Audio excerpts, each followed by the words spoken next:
അമേരിക്കയിൽ ട്രംപ് ഒപ്പിട്ടൊരു ബില്ലിനെ കുറിച്ചാണ് ഇപ്പോൾ പ്രധാനമായും ചർച്ച. ജെഫ്രി എപ്സ്റ്റീൻ എന്ന് പറയുന്ന ഒരു കുറ്റവാളി ഉണ്ടായിരുന്നു. അദ്ദേഹം പ്രായപൂർത്തിയാകാത്ത നിരവധി പെൺകുട്ടികളെ പീഡിപ്പിച്ച ഒരു കുറ്റവാളിയാണ്. 2008 അദ്ദേഹത്തെ ശിക്ഷിച്ചു. 2019 അദ്ദേഹം ജയിലിൽ വെച്ച് മരണപ്പെടുകയും ചെയ്തു. ഇപ്പോൾ ഈ ബില്ലിൻ്റെ പ്രത്യേകത, ഈ കേസുമായി ബന്ധപ്പെട്ടുള്ള ഫയലുകൾ പുറത്തുവിടാൻ ആവശ്യപ്പെടുന്ന ഒരു ബില്ലാണ്. ആ ബില്ലിൽ ഡൊണാൾഡ് ട്രംപ് ഒപ്പുവെക്കുകയും ചെയ്തു. സെനറ്റിലെ ഭൂരിപക്ഷം അംഗങ്ങളും അതിന് പിന്തുണയ്ക്കുകയും ചെയ്തു. ഇനി ഈ ഫയലുകൾ പുറത്തു വന്നാൽ 30 ദിവസത്തിനുള്ളിൽ പുറത്തു കൊണ്ടുവരാൻ സാധിക്കുമെന്നാണ് നീതിന്യായ വകുപ്പ് പറയുന്നത്. അങ്ങനെയെങ്കിൽ ആ രഹസ്യ ഫയലുകളിൽ ആരൊക്കെയാണ് ഉണ്ടാവുക? ജെഫ്രിയുടെ കൂടെ ആരൊക്കെയാണ് പങ്കാളിയായത്? അതിൽ അമേരിക്കയിലെ പ്രമുഖരായ രാഷ്ട്ര നേതാക്കൾ വരെ ഉണ്ട് എന്ന് പറയുന്നു. ഇന്ത്യയിലുള്ള പലരുമുണ്ട് എന്ന് പറയുന്നു. അങ്ങനെ പലരും ആശങ്കയിലാണ്, ഭയത്തിലാണ്. അജിംസ്, ഇതിനെക്കുറിച്ച് കുറച്ചുകൂടി ഒന്ന് വിശദമായിട്ട് പറയാൻ പറ്റുമായിരിക്കും അജിംസിന്? അല്ല, ജെഫ്രി എപ്സ്റ്റീനെ വേറൊരു പീഡോഫൈലായിട്ട് കാണുന്നതിൽ പ്രശ്നമുണ്ട്. അയാൾ പീഡോഫൈൽ മാത്രമല്ല, പീഡോഫൈൽ എന്നുള്ള അയാൾ ചെയ്ത ക്രൈമാണ്. ആ ക്രൈമിൻ്റെ പേരിലാണ് അയാൾ അറസ്റ്റ് ചെയ്തത്. അയാൾ ജയിലിൽ കിടന്ന് ദുരൂഹ സാഹചര്യത്തിൽ മരിച്ചത്. അയാൾ ആത്മഹത്യ എന്നൊക്കെയാണ് പറയുന്നതെങ്കിലും അയാളുടെ മരണത്തിൽ ദുരൂഹതയുണ്ട്. അപ്പോൾ അയാൾ മരിച്ചു കഴിഞ്ഞിട്ട് അയാളുമായി ബന്ധപ്പെട്ട ഇൻവെസ്റ്റിഗേഷൻ്റെ ഭാഗമായി പോലീസ് ശേഖരിച്ച ഫയലുകൾ, കോടതിയിൽ സമർപ്പിക്കപ്പെട്ട രേഖകൾ, ഈ രേഖകൾ പുറത്തുവിടണം എന്ന് ആദ്യമായി ആവശ്യപ്പെടുന്നത് ട്രംപ് ക്യാമ്പാണ്. അപ്പോൾ ട്രംപിൻ്റെ 1ാം ടൈമിലും 2ാം ടൈമിലും ട്രംപ് തന്നെ പറഞ്ഞിട്ടുണ്ട്, ഞാനത് പുറത്തു വിടുമെന്ന് പറഞ്ഞിട്ടുണ്ട്. പക്ഷേ അത് പുറത്തു വിടാതായപ്പോൾ ഏറ്റവും കൂടുതൽ അസ്വസ്ഥരായതും ട്രംപിൻ്റെ മാഗ ക്യാമ്പാണ്, മേക്ക് അമേരിക്ക ഗ്രേറ്റ് അഗെയിൻ ക്യാമ്പാണ്. അവർ നിരന്തരം ആവശ്യപ്പെട്ടുകൊണ്ടിരുന്നത് അത് ഉടൻ പുറത്തു വിടണമെന്നാണ്. അപ്പോൾ പലവട്ടം ഈ ട്രംപ് അഭിമുഖങ്ങളിൽ പറഞ്ഞ് ഞാൻ വിടാം, ഉടൻ പുറത്തു വിടും എന്നൊക്കെ പറഞ്ഞെങ്കിൽ അത് പുറത്തു വരുന്നുണ്ടായിരുന്നില്ല. അവസാനം ട്രംപിൻ്റെ തന്നെ ചില ഉദ്യോഗസ്ഥർ, പ്രത്യേകിച്ചും ഈ ഡിപ്പാർട്ട്മെൻറ്റ് ഓഫ് ജസ്റ്റിസിലെ ചില ഉദ്യോഗസ്ഥർ പറഞ്ഞു അത് പുറത്തു വിടാൻ ചില പ്രശ്നമുണ്ട് എന്ന് പറഞ്ഞിരുന്നു. പിന്നീട് വന്നൊരു റിപ്പോർട്ട്, അതിൽ ട്രംപിൻ്റെ പേരുമുണ്ട്, ട്രംപിൻ്റെ പേരുള്ളതുകൊണ്ടാണ് അത് പുറത്തുവിടാത്തതെന്ന് പറഞ്ഞിരുന്നു. അപ്പോൾ ട്രംപിൻ്റെ പേരുണ്ട് എന്ന് പറഞ്ഞാൽ അദ്ദേഹത്തിൽ കുറ്റം ചെയ്തു എന്നിപ്പോഴും തെളിവൊന്നുമില്ല. അദ്ദേഹം ഒരു പീഡോഫൈലാണെന്നോ ട്രംപ് പീഡോഫിലിക്കായിട്ടുള്ള ആരെങ്കിലും റേപ്പ് ചെയ്തെന്നൊന്നും ഇതുവരെ തെളിവുകളൊന്നുമില്ല. പക്ഷേ എപ്സ്റ്റീനെ പറ്റി ഇപ്പോൾ നെറ്റ്ഫ്ലിക്സിലൊരു ഡോക്യുമെൻ്ററി ഉണ്ട്, ഫിൽത്തി റിച്ച് എന്നാണ് അതിൻ്റെ പേര്. ആ ഡോക്യുമെൻ്ററിയിൽ ട്രംപും എപ്സ്റ്റീനും നിൽക്കുന്ന, പാർട്ടികളിൽ പങ്കെടുക്കുന്ന ഒരുപാട് ദൃശ്യങ്ങളും ചിത്രങ്ങളും അതിലുണ്ട്. ട്രംപും എപ്സ്റ്റീനും തമ്മിൽ സുഹൃത്തുക്കളായിരുന്നിരിക്കാം, പിന്നീട് ഇയാൾ മോശമാണെന്ന് കണ്ടിട്ട് ട്രംപ് മാറിയതൊക്കെ ആയിരിക്കാം. അതൊന്നും അല്ല ഇതിലെ പ്രശ്നം. എപ്സ്റ്റീനും എപ്സ്റ്റീൻ്റെ കൂട്ടുകാരിയായിരുന്ന ഗിലിയൻ മാക്സ്വെല്ലും ചേർന്ന് നിരവധി ചെറിയ പെൺകുട്ടികളെ, പ്രായപൂർത്തിയാകാത്ത പെൺകുട്ടികളെ വലവീശി പിടിച്ച് ഉന്നതർക്ക് കാഴ്ചവെച്ചു എന്നുള്ളതാണ് എപ്സ്റ്റീൻ ഫയൽസിലെ ഏറ്റവും പ്രധാനപ്പെട്ട കാര്യം. അതിലാരൊക്കെയുണ്ട്? അപ്പോൾ അതിൽ കഴിഞ്ഞ ഏപ്രിലിൽ ആത്മഹത്യ ചെയ്തൊരു ഇരയുണ്ട്, എപ്സ്റ്റീൻ്റെ ഒരു ഇര, വിക്ടോറിയ എന്നാണ് പേര്. അവർ ഓസ്ട്രേലിയയിലായിരുന്നു, അമേരിക്കക്കാരിയാണ്. അവരുടെ ഒരു പുസ്തകം അവർ മരിച്ചു കഴിഞ്ഞിട്ടാണ് പുറത്തു വരുന്നത്. പുറത്തു വരുന്ന ആ പുസ്തകത്തിൽ അവരൊരു പ്രധാനമന്ത്രിയെ പറ്റി പറയുന്നുണ്ട്. പ്രൈം മിനിസ്റ്റർ എന്ന വാക്കാണ് ഉപയോഗിക്കുന്നത്. അപ്പോൾ പ്രൈം മിനിസ്റ്റർ എന്ന വാക്ക് ഉപയോഗിച്ചുകൊണ്ട് പറയുന്നത്, എന്നെ ഏറ്റവും ക്രൂരമായി ആക്രമിച്ച, റേപ്പ് ചെയ്ത ആൾ ഈ പ്രൈം മിനിസ്റ്ററാണ്. അപ്പോൾ ആ പ്രൈം മിനിസ്റ്റർ പേര് അവരെവിടെയും പറയുന്നില്ല. അതായത് ഞാൻ വേദനിച്ച് കിടന്ന് പൊളയുമ്പോൾ അതായിരുന്നു അയാളെ ഹരം കൊള്ളിച്ചിരുന്നതെന്നാണ് അവർ പറയുന്നത്. എൻ്റെ ശരീരത്തിൽ നിന്ന് രക്തം വരുമ്പോൾ, ഞാൻ കരയുമ്പോൾ അത് അയാളെ ഉന്മത്തരാക്കുമായിരുന്നു എന്നാണ് അവർ എഴുതിയിട്ടുള്ളത്. അപ്പോൾ അവരാ പേര് പറയുന്നില്ലെങ്കിലും അതാരാണ് എന്നുള്ളത് ഇപ്പോൾ വ്യക്തമാണ്. കാരണം എപ്സ്റ്റീനുമായി ബന്ധമുള്ള ഇസ്രായേൽ പ്രൈം മിനിസ്റ്റർ എന്ന് പറയുന്നത് യഹൂദ് ബറാക്കാണ്. അപ്പോൾ യഹൂദ് ബറാക്ക് എപ്സ്റ്റീനുമായി ബന്ധപ്പെടുന്ന ഒരുപാട് ചിത്രങ്ങൾ, രേഖകൾ, ഇമെയിലുകൾ, കോൺടാക്ട് ലിസ്റ്റുകൾ, ഡയറികളൊക്കെ പുറത്തു വന്നതാണ്. പക്ഷേ ഈ പീഡനം നടക്കുന്ന സമയത്ത് അദ്ദേഹം പ്രൈം മിനിസ്റ്റർ അല്ല, അത് കഴിഞ്ഞിട്ടാണ് ഈ പീഡനം നടന്നത്. അതിനുശേഷം അദ്ദേഹം ഇസ്രായേലിൻ്റെ ഡിഫൻസ് മിനിസ്റ്റർ ആയിട്ടുണ്ട്. അപ്പോൾ പേര് പറയാതെ അങ്ങനെ ചില കാര്യങ്ങൾ വരുന്നുണ്ട്, അത് റിപ്പോർട്ട് ചെയ്യപ്പെടുന്നുണ്ട്. പക്ഷേ ഈ നൗഫൽ നേരത്തെ സൂചിപ്പിച്ച നിയമം വന്നതിന് ശേഷം കുറേയധികം ഫയലുകൾ പുറത്തു വന്നിട്ടുണ്ട്. ഇതിനർത്ഥം എപ്സ്റ്റീനുമായി ബന്ധപ്പെട്ട മുഴുവൻ രേഖകളും അമേരിക്ക പുറത്തു വിടുന്നല്ല. എപ്സ്റ്റീൻ ഫയലുകളിൽ അമേരിക്കയും മറ്റ് രാജ്യങ്ങളുമായി ബന്ധപ്പെടുന്ന നിരവധി നയതന്ത്ര രഹസ്യങ്ങളുണ്ട്. അങ്ങനെ പലതും പുറത്തു വരാത്തുണ്ട്. പക്ഷേ ഇതിൽ പലതും ലീക്ക് ചെയ്ത് വരുന്നുണ്ട്, ഹാക്കർമാർ വഴി ലീക്ക് ചെയ്ത് പല വിവരങ്ങളും വരുന്നുണ്ട്. അങ്ങനെ ലീക്ക് ചെയ്ത് വന്നൊരു വിവരമാണ് ഇന്ത്യയിലുള്ള ചില ആളുകൾ ഈ എപ്സ്റ്റീൻ്റെ ലിസ്റ്റിലുണ്ട് എന്നുള്ളത്.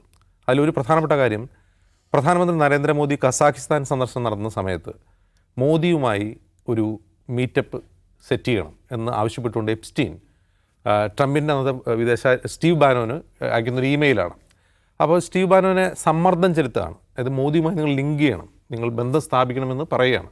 അപ്പോൾ നമുക്കറിയാം 2014 നരേന്ദ്രമോദി അധികാരത്തിൽ വന്നതിന് ശേഷം അമേരിക്കയുമായി നല്ല ഊഷ്മള ബന്ധത്തിലാണ് ഇന്ത്യ ഉള്ളത്.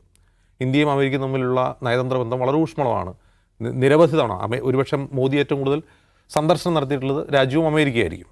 അപ്പോൾ സ്റ്റീവ് ബാനോനെ സമ്മർദ്ദം ചെലുത്തിക്കൊണ്ട് എപ്സ്റ്റീൻ അയക്കുന്ന മെയിലിലുള്ള ഒരു വിവരം ഇതാണ്: നിങ്ങളുടെ അണ്ടർവെയർ നോക്കൂ, either it was made in China or India, അത് ഇന്ത്യയിലോ ചൈനയിലോ ഉണ്ടാക്കിയതായിരിക്കും. അപ്പോൾ അതൊരു എന്താണ് ഒരു തമാശയാണെങ്കിലും ആ പറയുന്നതിൽ ഒരു വലിയ രാഷ്ട്രീയമുണ്ട്. നിങ്ങൾക്ക് ചൈനയും ഇന്ത്യയും ഒരേപോലെ മാനേജ് ചെയ്യേണ്ടി വരും. കാരണം ചൈന നിങ്ങൾക്ക് പ്രശ്നമാണെങ്കിൽ നിങ്ങൾ ഇന്ത്യയെ കൂടെ നിർത്തേണ്ടി വരുമെന്നാണ് പറഞ്ഞതിനർത്ഥം. അപ്പോൾ ഇത്രയും ഗൗരവമുള്ള ഒരു നയതന്ത്ര പ്രശ്നം സ്റ്റീവ് ബാനോന് എപ്സ്റ്റീൻ എന്തിനാ അയക്കണം, ഒരു ഇമെയിൽ അയക്കണം എന്നുള്ളൊരു ചോദ്യമുണ്ട്. ഈ ചോദ്യത്തിനുള്ള ഉത്തരം വരുന്നത് എവിടെയാണെന്ന് വെച്ചാൽ, ഞാൻ മുമ്പ് പറഞ്ഞ ഈ മാഗ ക്യാമ്പുണ്ട്. മാഗ ക്യാമ്പിൽ ട്രംപിൻ്റെ സപ്പോർട്ടറായിട്ടുള്ള ഒരുപാട് പ്രമുഖ വ്യക്തിത്വങ്ങൾ, ഈ നമ്മൾ മുമ്പ് പരാമർശിച്ചുള്ള ടക്കർ കാൾസൺ ഉൾപ്പെടെ, അവർ പറയുന്നൊരു പ്രധാനപ്പെട്ട കാര്യം, എപ്സ്റ്റീൻ കേവലം ഒരു പീഡോഫൈൽ അല്ല, അയാളൊരു മൊസാദ് ഏജൻ്റാണ് എന്ന് പരസ്യമായി പറയുകയാണ്. അയാൾ ഇസ്രായേലിൻ്റെ ലോബിയിങ്, ഹൈ പ്രൊഫൈൽ ലോബിയിങ് നടത്തുന്ന ഒരാളായിരുന്നു. അതിനുവേണ്ടി അയാൾ ഇസ്രായേലിൽ നിന്ന് പണം പറ്റിയിട്ടുണ്ടാകാം. ഇസ്രായേലിന് വേണ്ടി അമേരിക്കയുടെ വിദേശകാര്യ നയം ഇസ്രായേലിന് അനുകൂലമാക്കുന്ന തരത്തിലുള്ള ലോബിയിങ് നടത്തുന്ന, ആ ലോബിയിങ് നിയമപരമായി നടത്തുന്ന കമ്പനികളും ഏജൻസികളുണ്ട്. ഇതല്ലാതെ തന്നെ ഒരു ക്രിമിനൽ വേയിലൂടെ നടപ്പാക്കുന്ന ഒരാളായിരുന്നു എപ്സ്റ്റീൻ എന്ന് ടക്കർ കാൾസൺ ഉൾപ്പെടെയുള്ളവർ ആരോപിക്കുന്നു. ഇപ്പോഴും അതിന് തെളിവുകളൊന്നും പുറത്തു വന്നിട്ടില്ല. അങ്ങനെയുള്ള ഒരാളാണ് എപ്സ്റ്റീൻ എന്ന് പറയുന്നത്, തെളിവ് പുറത്തു വന്നിട്ടില്ല. പക്ഷേ നമ്മൾ ലോജിക്കലായിട്ട് ചിന്തിച്ച് നോക്കുക. ഇപ്പോൾ എപ്സ്റ്റീൻ ഒരു ഹാബിച്വൽ ഒഫൻഡറാണ്. പെൺകുട്ടികളെ, പ്രായപൂർത്തിയാകാത്ത പെൺകുട്ടികളെ പീഡിപ്പിക്കുന്ന, അവരെ മറ്റുള്ളവർക്ക് കാഴ്ചവെക്കുന്ന ഒരു ഹാബിച്വൽ ഒഫൻഡറാണ്. ഒരു ഏതൊക്കെയോ മാർഗ്ഗങ്ങളോട് ദുരൂഹമായ സാഹചര്യത്തിൽ പണമുണ്ടാക്കിയ ഒരു ഫിൽത്തി റിച്ച് മനുഷ്യനാണ് എന്ന് മാത്രം ചിന്തിച്ചാൽ, അയാൾ എന്തിനാണ് മോദി വരുന്നു, മോദിയുമായി മീറ്റപ്പ് നടത്തണമെന്ന് പറഞ്ഞ് സ്റ്റീവ് ബാനോന് മെയിൽ അയക്കുന്നത്? ഇപ്പോൾ നമ്മുടെ പെട്രോളിയം മന്ത്രി ഹർദീപ് സിംഗ് പുരിയുമായി അദ്ദേഹത്തിൻ്റെ കോൺടാക്റ്റിനെ സംബന്ധിച്ച് ഇമെയിലുകൾ പുറത്തു വന്നിട്ടുണ്ട്. ഹർദീപ് സിംഗ് പുരി മന്ത്രി BJP-യിൽ ചേരുന്നതിന് മുമ്പ്, 2014 BJP ചേരുന്നതിന് മുമ്പ് അദ്ദേഹം ഇന്ത്യയിൽ നിന്നുള്ള UN-ലേക്കുള്ള സ്ഥിരം റെപ്രസെൻറ്റേറ്റീവ് ആയിരുന്നു, സ്ഥിരം പ്രതിനിധിയായിരുന്നു. അങ്ങനെ ഒരാളുമായി എന്തിനാണ് ജെഫ്രി എപ്സ്റ്റീൻ ബന്ധം വയ്ക്കുന്നത്? യഹൂദ് ബറാക്കും ജെഫ്രി എപ്സ്റ്റീൻ തമ്മിൽ എന്താണ് ബന്ധം? അനിൽ അംബാനിയുമായുള്ള മീറ്റപ്പിനെ കുറിച്ചുള്ള അദ്ദേഹം വരുന്നത് എന്താണ്? അനിൽ അംബാനിയും എപ്സ്റ്റീൻ തമ്മിലുള്ള ബന്ധം. അപ്പോൾ അതിന് പിന്നിൽ ടക്കർ കാൾസൺ ഉൾപ്പെടെയുള്ള ഈ മാഗ ക്യാമ്പ് ഉന്നയിക്കുന്ന ഒരു പരാതികൾക്ക് ബാക്ക്ഗ്രൗണ്ടായിട്ടുള്ള വേറെ കുറേയധികം വിവരങ്ങളുണ്ട്. അതിൽ ഏറ്റവും പ്രധാനപ്പെട്ട വിവരം, ഇപ്പോൾ അമേരിക്കയിലെ ഇൻ്റർനാഷണൽ റിലേഷൻസ് കൈകാര്യം ചെയ്യുന്ന ബുദ്ധിജീവികളായ അക്കാഡമിക്സ് ആയിട്ടുള്ള കുറേ അധികം ആളുകളുണ്ട്. ഇപ്പോൾ ഹാർവാർഡ് യൂണിവേഴ്സിറ്റിയിലാണെങ്കിലും ഷിക്കാഗോ യൂണിവേഴ്സിറ്റിയിലാണെങ്കിലും അത്തരം ആളുകളുണ്ട്.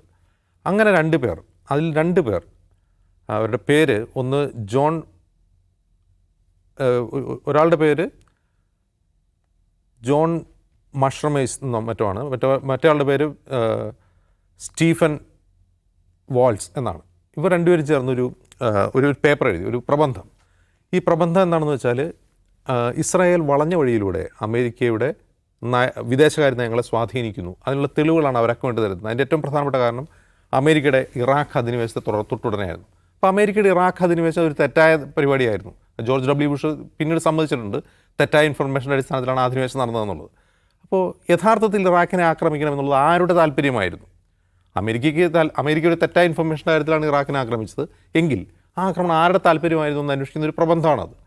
ആ പ്രബന്ധം പ്രസിദ്ധീകരിക്കാതിരിക്കാൻ വേണ്ടി പണം നൽകാമെന്നും ഭീഷണിപ്പെടുത്തിക്കൊണ്ടും എപ്സ്റ്റീൻ്റെ ഭാഗത്തുനിന്ന് സമ്മർദ്ദമുണ്ടായിരുന്നു. ഈ പ്രബന്ധം എഴുതിയ രണ്ട് വിദേശകാര്യ വിദഗ്ധർ വെളിപ്പെടുത്തൽ നടത്തിയിട്ടുണ്ട്. അപ്പോൾ എപ്സ്റ്റീൻ എന്തിനാണ് അത്തരം കാര്യങ്ങളിൽ ഏർപ്പെടുന്നത്? അപ്പോൾ ഇസ്രായേൽ ലോബി അമേരിക്കയുടെ വിദേശകാര്യ നയത്തെ സ്വാധീനിക്കാൻ ശ്രമിക്കുന്നു എന്നൊരാൾ പറയുമ്പോൾ എപ്സ്റ്റീൻ അതിൽ പ്രകോപിതനാവുകയും അവർക്കെതിരായ നടപടികളിലൂടെ എപ്സ്റ്റീൻ അവരെ ഭീഷണിപ്പെടുത്തുകയും, അല്ലെങ്കിൽ അതൊരു ആൻറ്റി സയണിസ്റ്റ് പേപ്പറാണ് എന്ന രീതിയിലുള്ള പ്രചാരണം നടത്തി എപ്സ്റ്റീൻ ചെയ്യുന്നത് എന്തിനാണെന്നുള്ള ചോദ്യമാണ് ഇവരുന്നയിക്കുന്നത്. അപ്പോൾ നിലവിൽ എപ്സ്റ്റീൻ ഒരു മൊസാദ് ഏജൻ്റായിരുന്നു, ഒരു ഇസ്രായേൽ ഏജൻ്റായിരുന്നു എന്നുള്ള കൃത്യമായ തെളിവ് വന്നിട്ടില്ല. പക്ഷേ അദ്ദേഹം നടത്തിയിട്ടുള്ളത് ഈ പറയുന്ന പീഡോഫീലിയ പോലുള്ള ഈ പറയുന്ന ക്രൈം മാത്രമല്ല, അദ്ദേഹത്തിൻ്റെ ലിസ്റ്റിൽ നൊബേൽ സമ്മാന ജേതാക്കൾ മുതൽ, ഓസ്കാർ സമ്മാന ജേതാക്കൾ മുതൽ, ഹൈ പ്രൊഫൈൽ രാഷ്ട്രീയക്കാർ മുതൽ, ഈവൻ ഡൊണാൾഡ് ട്രംപ് വരെ അദ്ദേഹത്തിൻ്റെ അതിഥിയായിരുന്നുണ്ട്. അപ്പോൾ ഇവരെല്ലാം ക്രൈം ചെയ്തു, റേപ്പ് ചെയ്തു എന്നുള്ളതല്ല പ്രശ്നം. അയാൾ എന്താണ് ചെയ്തുകൊണ്ടിരുന്നത്, അയാൾ ആർക്ക് വേണ്ടിയാണ് ഇത് ചെയ്തുകൊണ്ടിരുന്നത് എന്നുള്ള ക്വസ്റ്റ്യനാണ്. ഇന്ന് അമേരിക്കയിലെ ഏറ്റവും ഹോട്ട് ഡിബേറ്റ് ടോപ്പിക് അത് തന്നെയാണ്. എപ്സ്റ്റീൻ ചെയ്തുകൊണ്ടിരുന്നത് എന്താണ് എന്നുള്ളത് മാത്രമല്ല, അമേരിക്ക ചെയ്യുന്ന യുദ്ധങ്ങൾ ആർക്ക് വേണ്ടിയാണ്, അമേരിക്കയുടെ വിദേശ നയത്തിൻ്റെ ആനുകൂല്യം പേറുന്ന രാജ്യം ഏതാണ്? ഇതിനെ ഇപ്പോൾ ഒരു സംശയം ചോദിച്ചോട്ടെ, ഇതിപ്പോൾ കോടതിയിൽ വന്നിട്ടുണ്ടല്ലോ, ഇപ്പോൾ കോടതിയിൽ ഇതെല്ലാം ഡിസ്കസ് ചെയ്യപ്പെട്ടു, വാദപ്രതിവാദങ്ങളിൽ വന്നു കാണില്ലേ?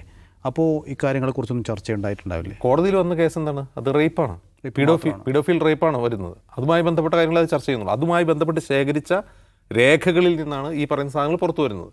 അതിൽ പോലും മുഴുവൻ വിവരങ്ങളും പുറത്തു വരുന്നില്ല. അത് എന്താണ് പറയുക, അത് ഫിൽട്ടർ ചെയ്തിട്ടാണ് പുറത്തു വരിക. കാരണം അമേരിക്കയുടെ വിദേശകാര്യവുമായി ബന്ധപ്പെട്ട മറ്റ് രാജ്യങ്ങളുമായിട്ടുള്ള റിലേഷനുമായി ബന്ധപ്പെട്ട ഒരു കാര്യം അതിൽ പുറത്തു വിട്ടിട്ടില്ല, ഇപ്പോഴും പുറത്തു വന്നിട്ടില്ല. ഇത് പുറത്തു വരുന്നത് തന്നെ പലതും ഹാക്ക് ചെയ്തതോ ലീക്കായതുമായ കാര്യങ്ങളാണ് ഈ പുറത്തു വരുന്ന റിപ്പോർട്ടുകൾ പുറത്തു വരുന്നത്.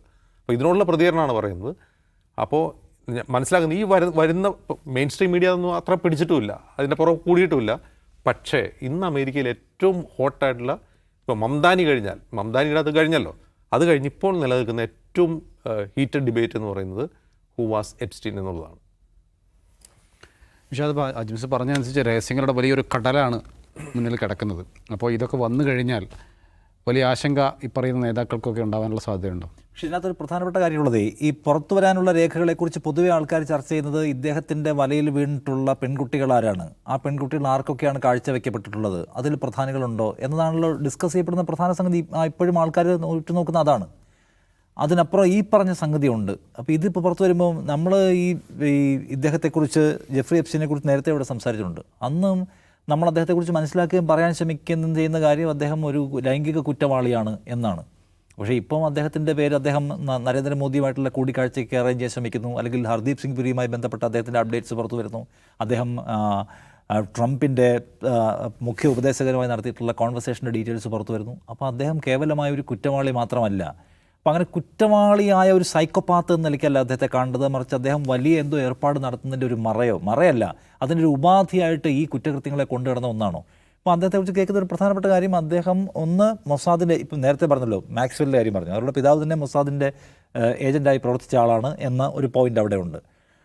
ഇസ്രയേലിൽ തന്നെയുള്ള പ്രധാനപ്പെട്ട വിശകലന വിദഗ്ധരും മാധ്യമപ്രവർത്തകരും മൊസാദിൽ മുൻപ് പ്രവർത്തിച്ചവരൊക്കെ ഇദ്ദേഹത്തിന് മൊസാദിൻ്റെ ഓപ്പറേഷൻസിൽ ബന്ധമുണ്ടായിരുന്നു എന്ന് വെളിപ്പെടുത്തി രംഗത്ത് വന്നിട്ടുണ്ട്.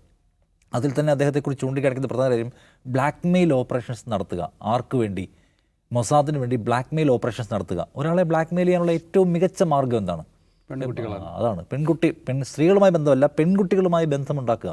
അപ്പോൾ ഇവരുടെ പ്രധാനപ്പെട്ട പരിപാടി എന്ന് വെച്ചാൽ ഈ പറഞ്ഞ മൈനർ പെൺകുട്ടികളെ വലവീശി പിടിച്ച് വൻകിടക്കാർക്ക് കാഴ്ചവെച്ച് അതിൻ്റെ ദൃശ്യങ്ങൾ പകർത്തുകയോ അല്ലെങ്കിൽ അതിൻ്റെ വിവരങ്ങൾ പുറത്തു വിടുമെന്നോ എങ്ങനെയൊക്കെയോ ആളുകളെ മാനിപ്പുലേറ്റ് ചെയ്യാനും ആളുകളെ സമ്മർദ്ദത്തിലാക്കി ബ്ലാക്ക് മെയിൽ ചെയ്യാനുള്ള ഒരു ഓപ്പറേഷൻസിൻ്റെ ചുമതലക്കാരനായി ഇദ്ദേഹം പ്രവർത്തിച്ചു എന്ന വിവരമാണ് ഏറ്റവും നടക്കുന്ന വിവരം.